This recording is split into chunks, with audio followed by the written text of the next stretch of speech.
Almost 60% of women are taking the birth control pill primarily for symptom management. And while it's always your right to use the pill to manage your symptoms, not everyone wants to feel stuck on the pill or like they have no other choice. I'm Dr. Jolene Brighten, and welcome back to the Dr. Brighten Show. Today, we're talking about something that affects millions of women, but often gets little to no attention in the doctor's office. And that is, what really happens when you come off of birth control? This has been a highly requested episode. Many of you know I wrote the book Beyond the Pill, which details how to come off the birth control and the good, bad, ugly, and how to support yourself if you stay on birth control kind of protocol. So if you found this episode, maybe you've been thinking about quitting the pill. Maybe you're wondering what it'll do when you come off to your skin, your mood, your cycle. Maybe no one's told you what to expect, or all you've heard is you'll just come off and you'll be able to get pregnant right away, which you listen to enough women's stories on the internet, or you have enough girlfriends who've done the pill and you know it's not that way for everyone. So listen, if you find yourself in any of those camps, this episode is definitely for you. And by the end, you'll know how to support your body, your hormones, and feel empowered every step of the way. And by the way, I always have to say this because sure enough, anytime you question the pill, discuss the side effects of the pill, or dare to call into question why it is that doctors only offer the pill only to delay diagnoses like PCOS, endometriosis, you're always labeled anti-birth control. I am not anti-birth control. I did the pill for 10 years. I had to use the pill during my infertility treatments, which was not great for my mood, so we just stopped doing that. And so for those who always try to label me anti-birth control, I say, nice try in attempting to other me and villainize me because I encourage women to challenge the hormonal dogma we've been fed for years. Okay, with that said, we're going to start this off with there is no wrong reason to want to stop hormonal birth control. And there tends to be a narrative that something is wrong with you if you wouldn't want to just put exogenous hormones in your body, shut down ovulation indefinitely, and especially in the current political climate, some people also call you things like irresponsible or stupid, like what if you get pregnant? So it's your choice whether or not to be on birth control. I hear from women every day because they're tired of side effects like mood swings, low libido, digestive issues, repeat yeast infections. Some are planning to get pregnant soon. Others just want to feel more in tune with their body. It's not uncommon for a woman to say, like, I'm doing all of these things like diet and lifestyle and like trying to improve my health, but like, what is this pill doing? And what am I like when I'm not on it? And then some people are just curious of like, hey, I've been on the pill for so long. Like, what is my body even like? I don't even know. So whatever your reason, you deserve to feel supported. It is your body. It is absolutely your choice whether or not you want to be on the pill. And if you don't want to be on the pill, you deserve to be supported in that decision, whatever your reason is. Now, I usually save the Ask Dr. Brighten segment for the end, but this felt like a really good place to put it. So I got a question that was, I went to my doctor. I had recently come off the pill and I was experiencing acne, bloating, overall not feeling like myself. And they said, this sounds a lot like post-birth control syndrome. So the question was, what is post-birth control syndrome? This is something I've talked about extensively. It's a name that functional medicine providers came up with to help people, have an understanding about what can happen when you come off birth control. This is not a formal diagnosis. It is a pattern, a constellation of symptoms that often show up in the months after quitting hormonal contraception. For the period problems that arise, these are contraceptives that have shut down your ovulation that will often be implicated in the delay in the return of your period. So like Depo-Provera is one. It could take 18 months before your period comes back. That we expect, but sometimes it goes longer than that. Sometimes the IUD stops ovulation and the pill definitely stops ovulation. We'll be talking more about how the pill works. So things that can show up when you stop birth control: acne returns or new acne onset. That was me. I'd never had cystic acne before until I stopped the pill. In fact, when I just did 5 days of the pill during my fertility treatments, I started developing cystic acne again. So like That and the mood swings, so mood swings and anxiety can also come up. That was not for me. But you may not have those symptoms, and you might experience more like irregular or missing periods. When I came off of birth control after 10 years, I lost my period for 3 months. And it is very debatable. Would it have come back? I don't know. I did a lot of work to try to get my period back. Some people also experience hair loss and digestive complaints. There are a lot of ways that this can show up. It can be return of the symptoms you previously had. It can be the onset of new symptoms. But I want you to know they're not in your head symptoms, okay? It's not that you're just making these up. This is a result of years of hormonal suppression. And in fact, there is a researcher, Dr. Jolene Brighten, who has a theory that the earlier we're put on the pill and we disrupt the brain and ovarian maturation process, so the hypothalamic pituitary ovarian axis, because that's what the pill does, it disrupts it. We do that, the younger we do that, the more disruptive it is when we come off, because we have to go through that maturation process again. Unsurprisingly, there's not a whole lot of research that is like supporting ovulation outside of the primary just pregnancy narrative. And there are a lot of benefits to ovulation. We can certainly have another episode on that. But what I want to say about post-birth control syndrome and help you understand is that if you started the pill and you had irregular periods and you had acne, we're going to expect to see that when you come off the pill. So a provider making a blanket statement of like, you just come off and everything's fine. No, it's not in fact fine. And when we see that, almost 60% of women are using the pill for symptom management, well, then we expect that those symptoms are going to come back. And unfortunately, the answer often is you go to your doctor and you're like, hey, I'm having period problems. I'm having acne. I'm having oily skin. And they say to you, do you want to have a baby?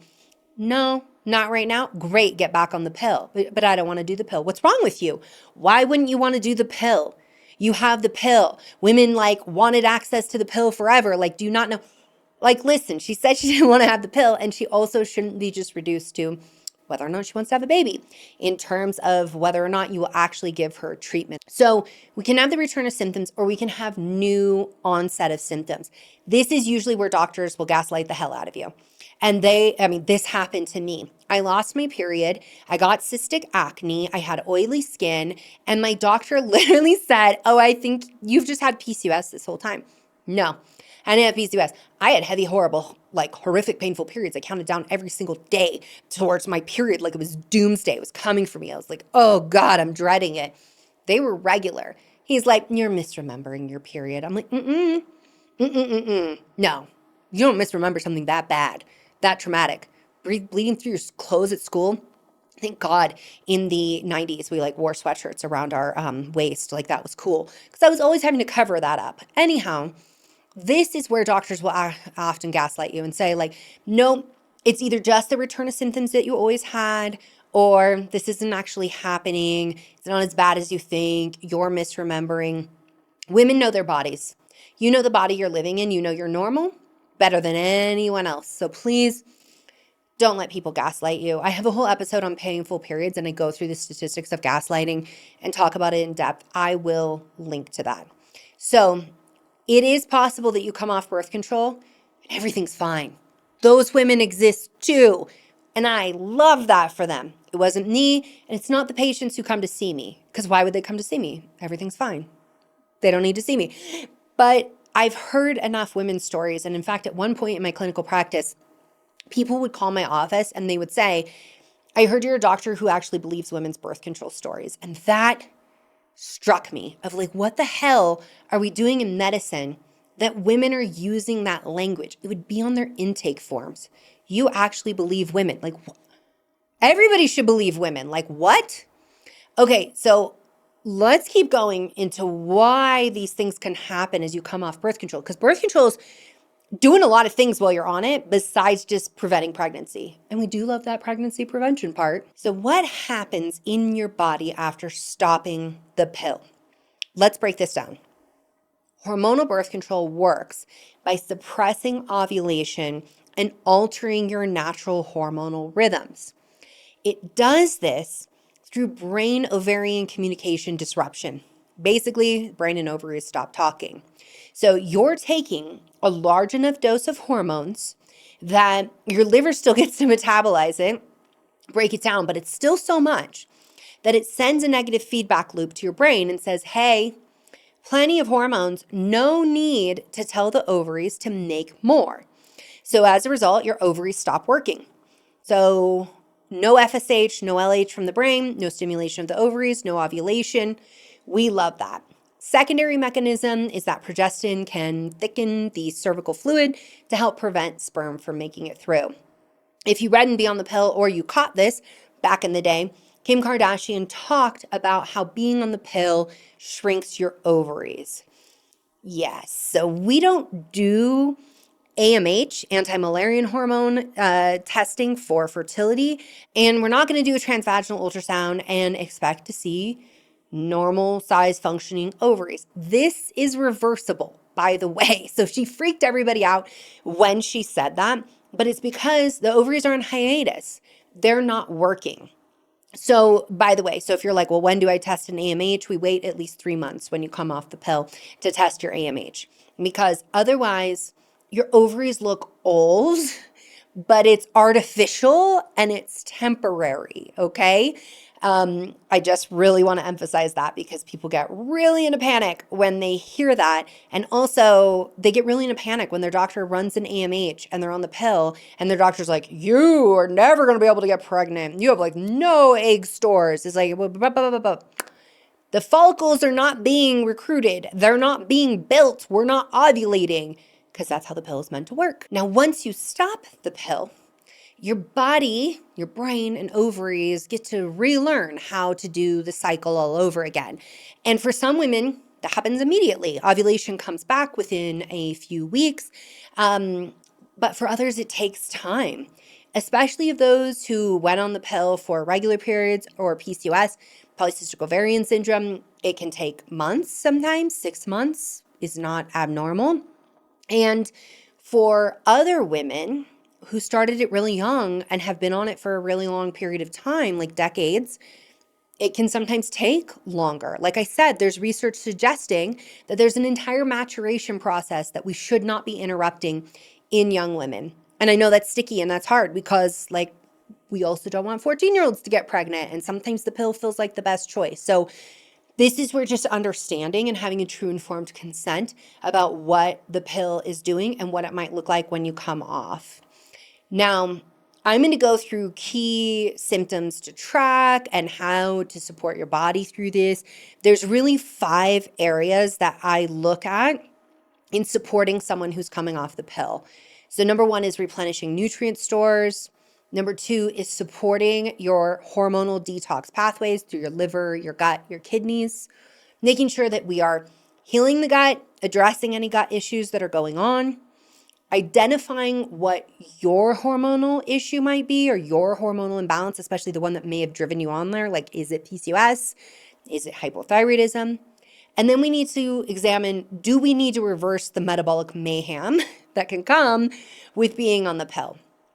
Now, I want to start talking about nutrient depletions because this is one of the most overlooked aspects of the birth control pill.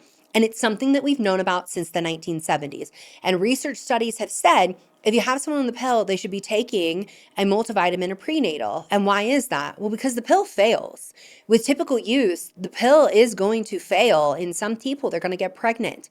And if the pill is depleting you of key nutrients like B6, B12, and folate, you need all of those if you get pregnant and you want to maintain that pregnancy. So really important that we make sure that we have those nutrients coming in. So if you're listening to this, you're on the pill, you're not ready to come off the pill, multivitamin or prenatal, because the pill is also depleting magnesium, zinc, selenium, antioxidants like vitamin E, vitamin C, CoQ10, which as we age, we make less CoQ10. So that's not fun.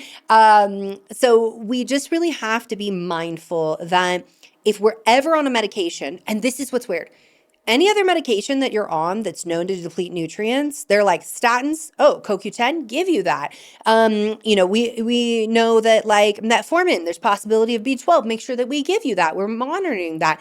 The pill does all of this, but the pill is the golden child of women's medicine, and it cannot be touched. It cannot be questioned. We must put it on an altar. Like, why not give the insurance policy of a quality multivitamin or prenatal?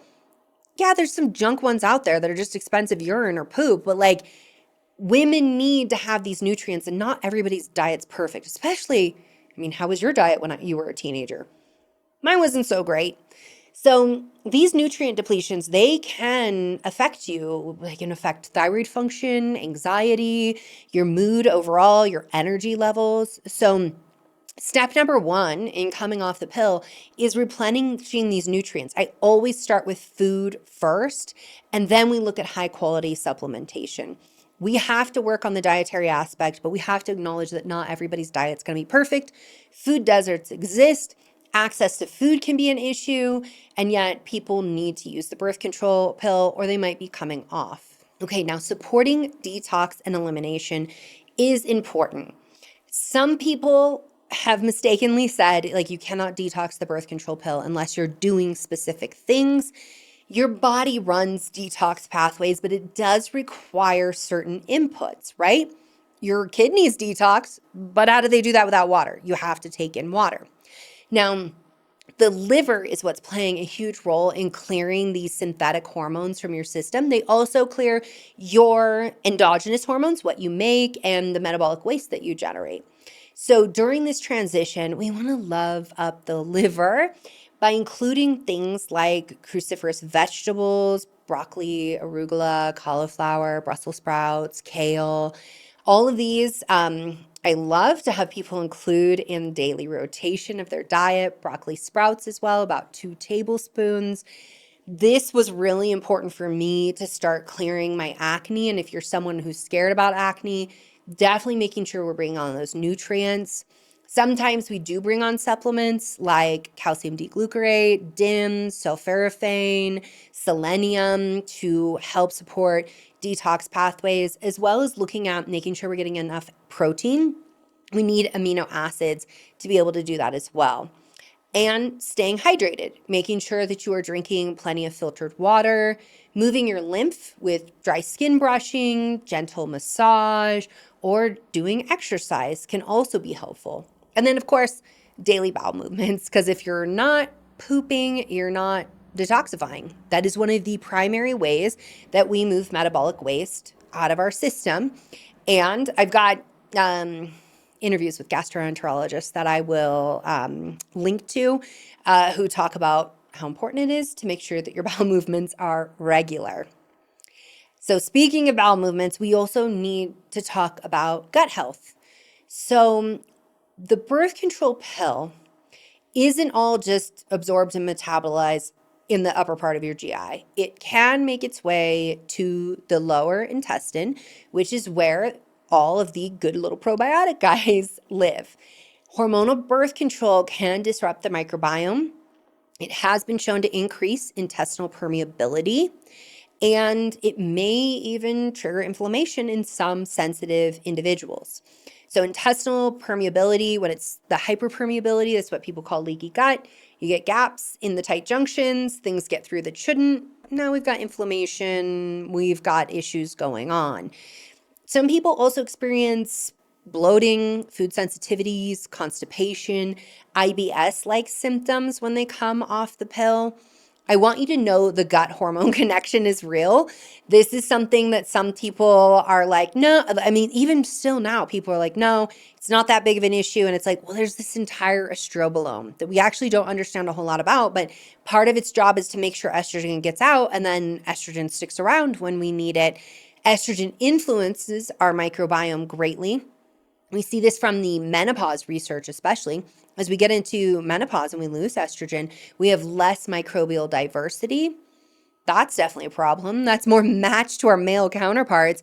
We understand that estrogen interfaces and plays a very big role with our gut microbiome, and our gut microbiome plays a big role with estrogen. These things cannot be ignored. Okay, so with establishing the gut hormone connection is real, let's talk about how to support your gut health. Number one is we got to eat fiber daily. The goal should be 25 to 35 grams from a variety of plants to feed the good bacteria. But if you're not eating fiber now, don't start with 35 grams. You're going to start where you're at, add 5 grams to that daily, and then after 7 days, increase to another 5 grams. So if you start at 10, you're going to do 15 for a week. The next week, we're going to bring you up to 20. We also may need to use things like L-glutamine, zinc carnosine, collagen to support the gut lining. It depends on what's going on, and in those situations, it's wise to work with a provider. And we need to reduce gut stressors. So alcohol, all those cocktails, not a great idea. If you're dealing with chronic stress, we want to address that. And of course, ultra-processed food, we understand less is more. We don't want to be consuming a diet primarily of ultra-processed food because that isn't great for our microbiome.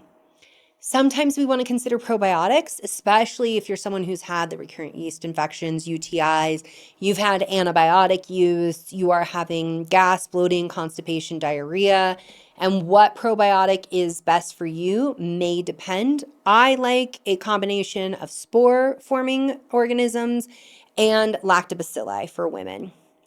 So a healthy gut is going to help you clear estrogen. It will help you regulate inflammation. It can help with stabilizing mood. We don't want to skip the step of tending to gut health because really, the seat of all health is how we're interacting with our environment in a positive way. And since that's the way that things come in and the tube interacts with the external world, we want to tend to that, make sure we have the best health. Now, once you've been off hormonal birth control for a few months, you might start seeing patterns in your hormones emerge. So maybe your periods are too light, they're less than 2 days, or they're too heavy, they're more than 7 days. Maybe you have mid-cycle spotting, or you have some amazing weeks and then some awful weeks. These are signs that your hormones are communicating to you. It's not that your body's broken. Your body is saying, hi, we need help. Can you please pay attention? So here's a quick breakdown of some of the most common issues that I see after coming off the pill. I go through these. There's actually a quiz in Beyond the Pill that takes you through all of these so you can identify what's going on. So number one is what people will call estrogen dominance or hyperestrogen state is what you'll see in the research. So PMS, heavy periods, breast tenderness, irritability, and it's often coupled with low progesterone, where we have anxiety, insomnia, short luteal phases, like ovulation happens and we don't make it 10 days or more past ovulation, so our periods are coming too soon. When there's androgen excess, which can be testosterone, dihydrotestosterone, DHEA, this shows up as acne, typically along the jawline, oily skin, thinning hair, and you can start to have irregular cycles because of that as well. Now, if you're having low estrogen, and this can be really common. So if you went on the pill really young and then you didn't come off until like 45, and now you're like, oh, I'm feeling really dry vagina, dry skin, dry joints. I'm tired. I have brain fog. I struggle with my libido, more fine lines and wrinkles. My breasts are drooping. That's low estrogen, and it may very well be that you came off the pill and the ovaries are like, why should we start now? We're so close to menopause. So you can confirm these with doing hormone testing, but again, you need to be enough months away from the pill, otherwise it won't be accurate. If you're not cycling, you do want to get lab testing and figure out what's going on. If you're younger than 45, let's figure out what is going on. We don't want to guess. We want to get curious. We want to track things. We want to test. We want to treat with intention. And I also want you to understand that thyroid issues can be really common coming up during this time. So that's another panel that shouldn't be skipped. I will link to an episode about thyroid health. Now, I talked about reversing metabolic mayhem, as I call it. So I want to talk about your metabolism because birth control can impact that too. It's crazy to me. There are people who are like, no, it will have no impact. And it's like, but we see that with perimenopause and menopause and postpartum, like we see all these changes with hormones that like, yeah, they do impact our metabolism. So studies have shown that the pill can alter insulin sensitivity, blood sugar balance, even muscle building capacity. And that's before we ever get to thyroid and cortisol involvement. So I just want you to understand that I don't want to scare you. I just want you to know that if you're feeling like something is real, that I'm talking about here, it probably is. So let's talk about what you can do though to like help with this metabolic chaos that can come. So number one is stabilize blood sugar. Eat protein, fat, fiber at every meal. No skipping breakfast. Black coffee does not count as breakfast. Got to stop doing that. Lifting weights, resistance training helps build insulin sensitivity, boosting mitochondrial function. We love that, so that you get more energy and you're supporting your metabolism in a really effective way. This is also great if you're having mood symptoms as well. We also need to look at reducing chronic stress. I feel like I talk about this all the time, but it's such a huge impact on women's health. So elevated cortisol, that can lead to like tanking progesterone, and it can increase belly fat, as can insulin resistance and low levels of estrogen. So we've got to make sure that we're operating in the like nutrition, lifestyle space, but being very mindful of our hormones. Don't undereat, especially during this phase as you come off of birth control. Your body needs nutrients. It needs nutrient-dense food. It needs to be nourished, not restricted. So while you may be tempted to hit a 1,200 calorie diet, you're an adult. You are not a child. You need more calories than that. And if you're dealing with stubborn weight, fatigue, hangry crashes post-pill, this is definitely where to focus, because it's not that your metabolism is broken. It's just kind of like overwhelmed and it needs your support. I did a whole episode on perimenopause weight loss that has really good guidelines for metabolic health, because that's how I come at things. I'll also link to that for you. Now, the question always comes up, should I balance my hormones before I quit the pill? Like what should I do here? So the reality is you can't do anything with your ovarian hormones. I don't know, I'm doing air quotes there. You can't do anything with your ovarian hormones when you are on the pill. That medication's shutting them down. They're done. They're out. You can start to support your thyroid, your adrenal glands. You can support your gut, like these other systems if you're on there. But if you started the birth control pill for symptoms, then giving yourself a good 30 to 90 days of prepping before coming off can help. So people will say, like, should I just stop cold turkey? Should I do something before? Prepping your body for at least 30 days before quitting, you can soften the landing. It can always be great for everybody. And I detail this in Beyond the Pill. I also provide you recipes to help. But if you only started it for pregnancy prevention, then you may be able to come off and maybe things will be fine. And we would love that for you. But if you started it for symptom management, let's try to start working on what was going on before then, so that when you come off, you're more successful. So in that, we have to identify the hormonal imbalance that may have pushed you on the pill. Like, was it PCOS? You had hyperandrogenism and, insulin issues, or maybe you had an underlying issue of endometriosis. If you can figure out what was going on, that can help you target how to support your body best. And I want you to think of this as like a reset, not just coming off the pill, but really reclaiming your hormonal health. So when you approach it, don't approach it from like, I'm coming off this medication because my body was so dumb and it didn't work. It's like, no. This is an opportunity for you to get to know your body again and support your body. And the reason I bring up PCOS and endometriosis is those are the two of the top conditions that women are prescribed the pill without even knowing they have these conditions. And their doctors, like irregular periods, heavy periods, painful periods, acne, put you on the pill, deal with it later. Decades later, it's like, oh, well, you have PCOS now you can't get pregnant. Sorry, because like we've got to work on all these other things. Or you have endometriosis so progressed, you can't get pregnant. But what if you're not wanting to get pregnant? Because I know that's a question as well. So if you're not wanting to get pregnant, then, and you stop the hormonal birth control, what if you do ovulate right away? Okay, so we got to be cautious with that. I actually go through in Beyond the Pill chapter 13, all of the other things that you can do to protect yourself from pregnancy, like barrier methods like condoms, diaphragms, non-hormonal IUD, the copper IUD, fertility awareness method. I talk about what fertility awareness method is because it's not the rhythm method, and your doctors are wrong if they say that, and they need to redo their education. The apps that can work, and just what to know. So just because you want to come off the pill and you're like, I want to go natural, that doesn't mean unprotected. We want to plan ahead. So that really probably is the first thing. Before you come off the pill, make sure you have a backup method if you do not want to get pregnant, because there are some people who do come off the pill and ovulation comes before menstruation. Okay, you don't have a period the whole time you're on the pill because you're not ovulating. You're not having a cycle. You're having withdrawal bleed. Language matters, because especially when you go to the doctor and you're like, oh, I haven't had a period in 3 months. And they're like, oh, okay. Well, actually, let me say this. So like with amenorrhea, there's a threshold of how long it's had to be since you had your last period before you get a workup.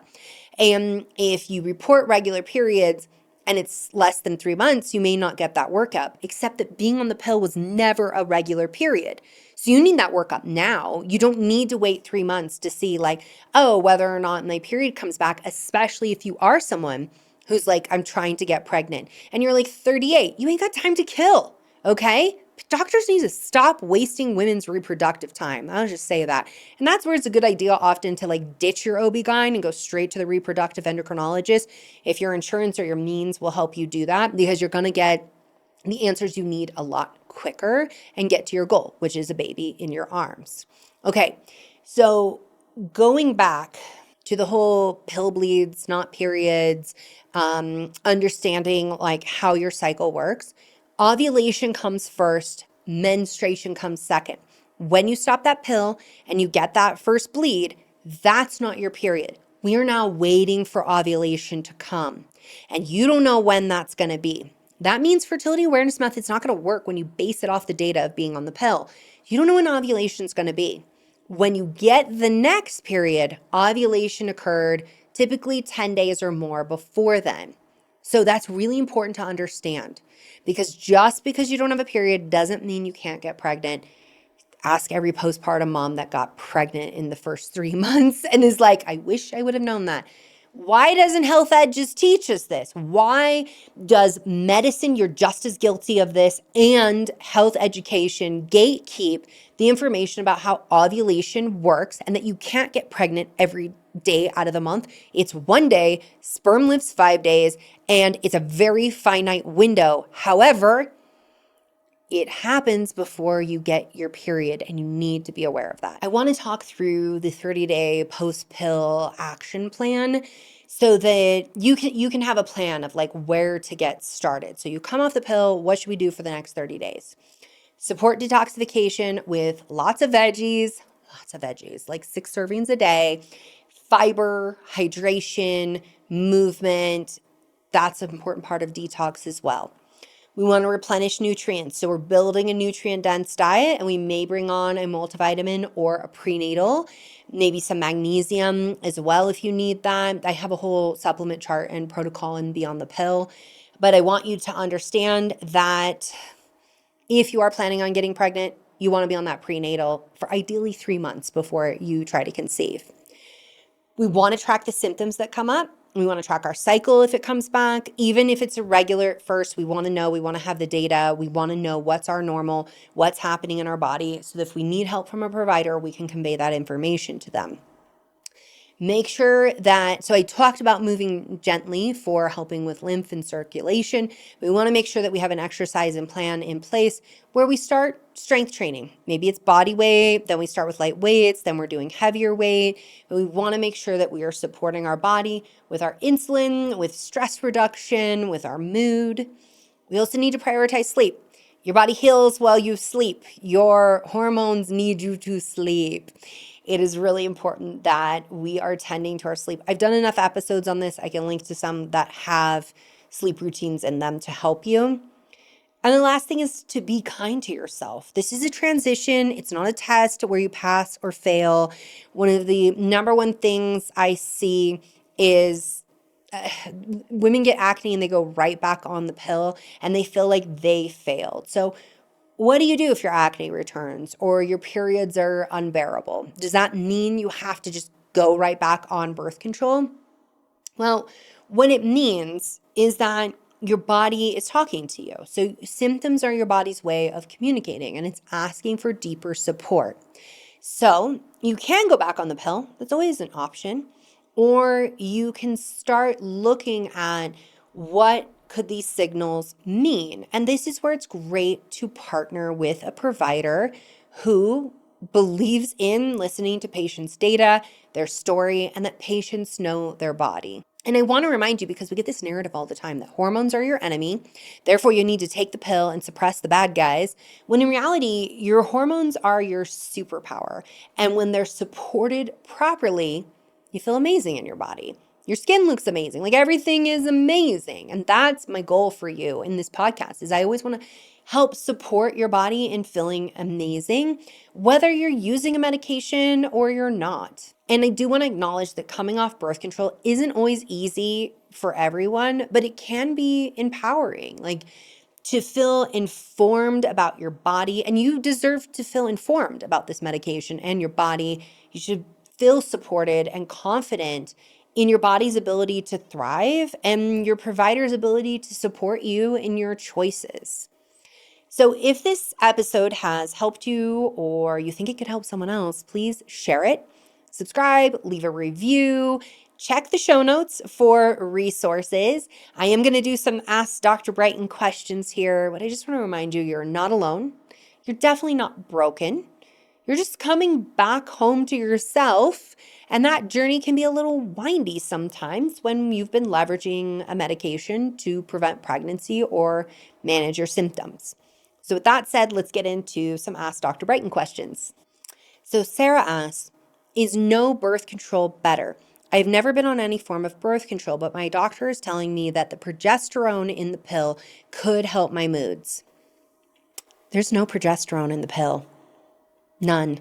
It's progestin, which is the synthetic form of progesterone, and it has to be because that's how patents work. Now, what's important to know is that if your doctor thinks progesterone would help your mood, it's likely that they're talking about anxiety and maybe trouble sleeping.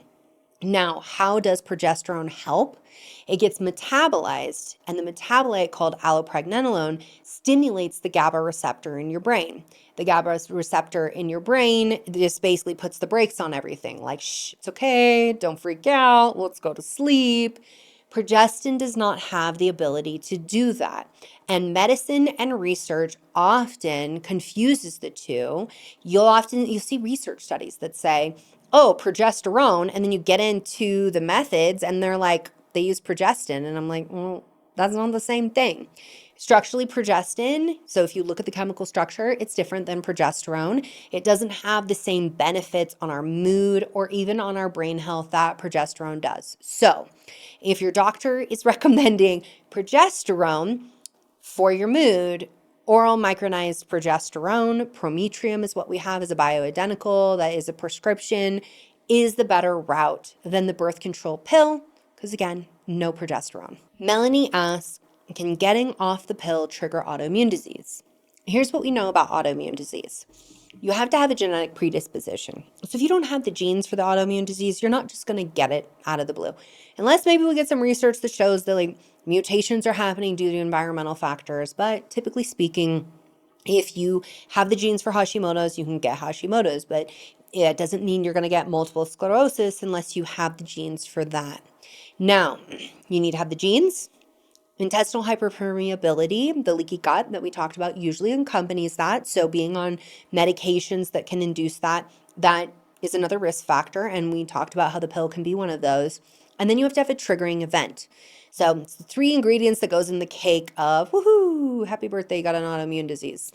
I have autoimmune disease. So triggering events for women can look like hormonal changes, starting your period, menarche for the first time, postpartum, so having a baby, going into postpartum, perimenopause and menopause, and perhaps the transition of coming off the pill as well.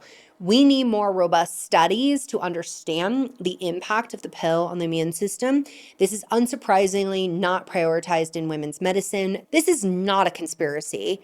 And it's ridiculous anytime you bring up and question the capitalistic and monetary incentives of pharma that people are like, you're just anti-pharma. I'm like, I don't know. I take a thyroid medication every day to live. Just that. But whatever. Sure. Label me whatever you want because it's inconvenient that I question or hell, bring up the number of lawsuits that have been won because of pharma doing shady things. So here's what to understand about the pill.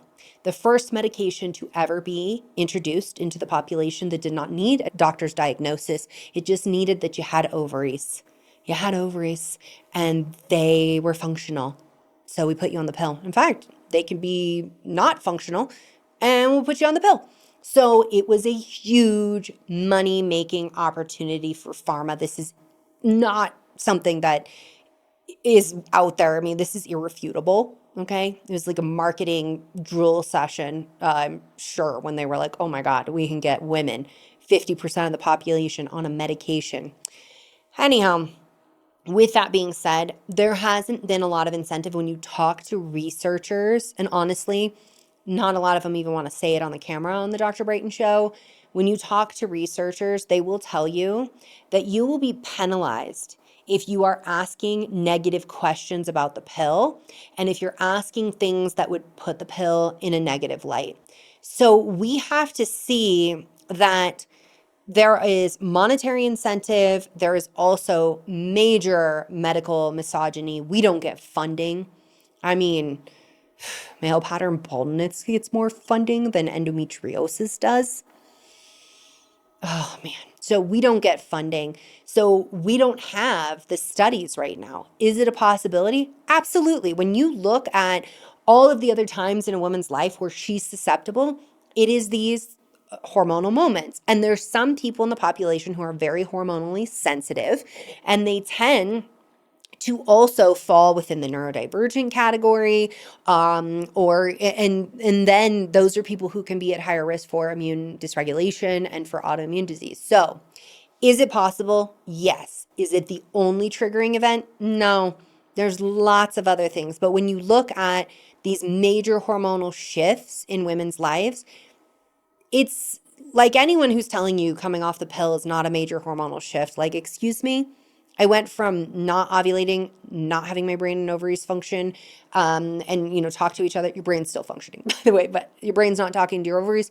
And then it flips, and now they are. Like, this is something where, we would expect to see that there's possible issues in immune function. Also, when we understand that estrogen, testosterone, and progesterone all interact with the immune system, the uterus even interacts with the immune system. So, is it possible? Yes. Do I have tons of studies to back that all up? No. Will I in my lifetime? I ain't holding my breath. I am not holding my breath for that. For the fact that I am making it to my mid-40s and I still haven't seen the amount of data we need on PCOS, on endometriosis, on so many conditions that primarily affect women. And this is where I say, I don't have time anymore. I don't have time anymore to wait around for a randomized control trial to prove what something that hundreds of thousands of women have been saying for generations, millions actually. I don't have time to wait for that. I need to start working on anything I can to improve my health. Anyhow, I want to say thank you for listening. I will see you on the next episode of the Dr. Brighten Show. Please leave a review, subscribe, let me know what you think. You always drive the conversation, so let me know what you want to hear more of. I hope you enjoyed this episode. If this is the kind of content you're into, then I highly recommend checking out this.